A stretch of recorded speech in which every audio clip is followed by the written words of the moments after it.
Well, Donte, first chance this training camp to go against another team. So just what are your takeaways from this first joint practice with the Jets? Oh, it was good. It was good. We came out with a lot of energy. A lot of the guys were looking forward to this. Those guys had a preseason game and stuff already, so they were able to go against another team and just get that feel. But this was our first time, so the energy was high on both sides of the ball. Special teams, everybody came out just ready to, just happy to be competing against somebody else. And those guys came out. They were very professional. They were very organized, and it was a good day. It was a good day. I think both teams got better today. And then for you specifically, obviously back 100% ready to go. So just tell me how you're feeling and how good it feels to be back on the football field. I feel great. I feel great. It's actually a blessing, man. I just had times where I didn't even think I was going to be able to be moving like normal or be able to be back out there running around with the guys. So just to be back in 7-8 months of running and back to moving and not feeling anything, it's just a blessing, man. I'm just happy to have this opportunity for real. The guys are always, keeping me up throughout the process. It was a long process, about an 8-9 month recovery time. I was able to get it down to about 7, but definitely just keep my guys and be able to be back out there with them is great, man. I can't even explain it for real. And it's obviously more than just a physical aspect, but you talked earlier in training camp about the mental aspect. So how did you navigate that space? Definitely my support system. My 2 amazing daughters, my fiance, and my teammates and my family, just making sure that I kept my head up and just always telling me positive things and just making sure that I knew that I was going to be back to normal even when I didn't really believe it. Just the people around me was always making sure that I knew it. And I think that was the biggest thing, when you got people that supporting you throughout the good and throughout the bad, that you can get through anything. And that's just really was my mindset coming through. Yeah, and D'Angelo Hall, in addition to the coaching staff this year, obviously someone who gave you some advice on, he went through that in his career as well, but advice on how to get back and just to stay positive. So what's his advice and mentorship been like? His advice was definitely just attack every day. I would say the best thing about the rehab process was it's a rewarding process. What you put in is what you're going to get out. And every day I just woke up with, I couldn't, guard receivers, so I can just attack this, this rehab like I'm, guarding receivers and like I'm out there running around with the team. So I just attacked it like that. It was all mental. I read a lot of, Kobe monologues and Durant monologues and just guys who have went through it. And the biggest thing was just keeping a positive mental and just going forward and attacking the process. So that's really what I kind of took to it.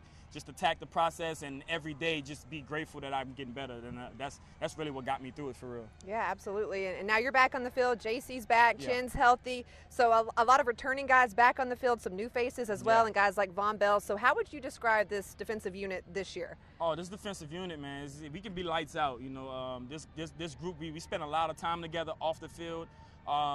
It's a big on communication, and we have some great coaches, man. Coach E, he's brilliant. He's a real football mind, and everything he focuses on is the small details. And I think we really take that off to the field and put that together. So we all talking to each other. And you mentioned Von. He's one of those guys that's not even going to start the play until he know everybody's where they need to be and everybody knows the information they need to know. And Shaq has just been phenomenal this camp, just putting guys in position, learning the ins and outs of the defense, so he makes sure he can put guys in position. And it's like I say, man, sky's the limit for this group. We have a lot of talented players, a lot of talented depth, and yeah, man, we just ready to hit the ground running and just show the world for real.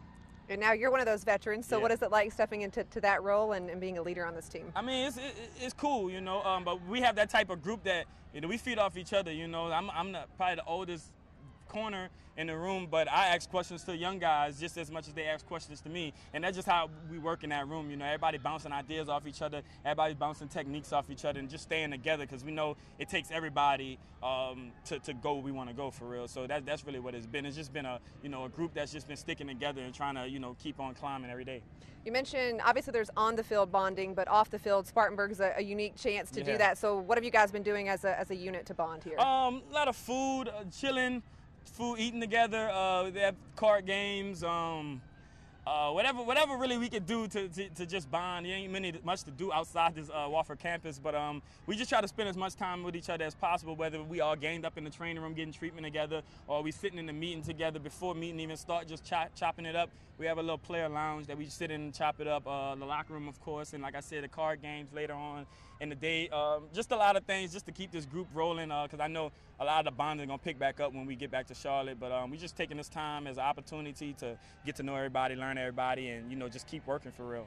And I want to go back to your rookie season and even some years after that. Thieves Ave was a big thing. There was a sign in the locker room. I'm pretty sure you grabbed our camera once and was like, Thieves Ave, and you know, all of that. So, I mean, are you bringing that back? Are we going to see some more Thieves Ave culture this year? Oh, man, this definitely. Year? Thieves Ave is not even nothing that got to come back, man. Shout out to Trey Boston, man. Thieves Ave is going to always be here, man. Those guys back in the days, when they paved the way for us to be able to ever have this opportunity. So definitely got to keep stuff like that alive, man. Everybody in the room know it. We all know it, man. We just got to get back on our thievery, and yeah, you know how it's going to be, man. The Thieves Ave never have to make a comeback because it's always in there. It's just branded in the organization for real. I love to hear that. You've been through a lot of different phases, right? Ron Rivera, Coach Rule, now Frank Reich, and some interim coaches in there as well.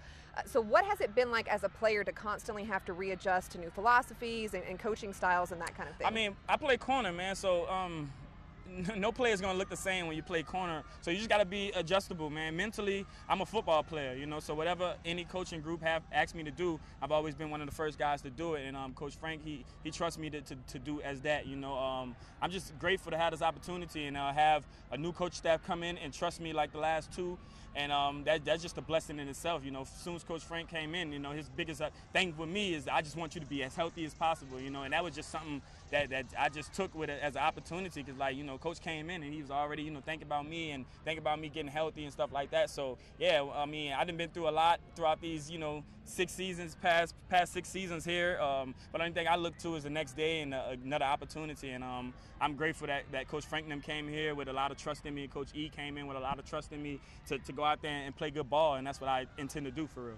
And I want to ask you to look ahead just a little bit. Going to the season opener, you're in Atlanta week 1, you come home Monday Night Football week 2, it's against New Orleans, so you're opening the season against 2 divisional opponents. What's the mindset there, and how much are you looking forward to opening that season? Definitely looking forward to it, man. I spent all my time in the NFL and NFC South, and that's one thing you know about the NFC South is competitive division football, and just getting to open the season up with those competitive edges and knowing that Atlanta's going to come in ready to go, Saints are going to come in ready to go, and so are we, you know. So it's a competitive division, and it's only right to start the season off with a competitive game. So we're definitely looking forward to it. We are looking forward to the challenge, and we're going to keep building up to that day come, and we're going to just unleash. All right, most important question. Last question. Still the fastest guy. Still the fastest guy. I've been getting that all camp. I don't understand, like, guy tears his Achilles, and it's like people forget, but it's okay. I'm here to show you. I'm here to remind you.